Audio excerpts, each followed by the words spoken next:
అండి. మన ఇంటి నందు మనలోనూ ప్రతి జీవిలోనూ కూడా జగన్నాథుడు ఉంటూ ఉంటాడు. ఆ జగన్నాథుని కటాక్షం కలిగిస్తూ ఉంటాడు.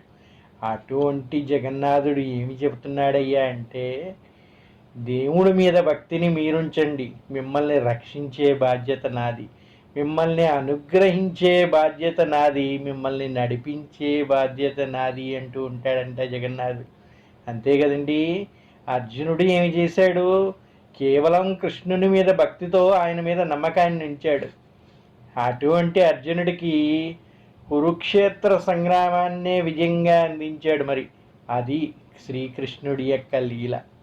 అటువంటి శ్రీకృష్ణుడు ఏం చెప్తున్నాడయ్యా అంటే, భక్తితో నన్ను నమ్మండి, మీ బాధ్యత మీరు నిర్వహించండి, మిగిలిందంతా నేను చూసుకుంటాను, సర్వం నేనే అని చెప్పాడు గీతలో.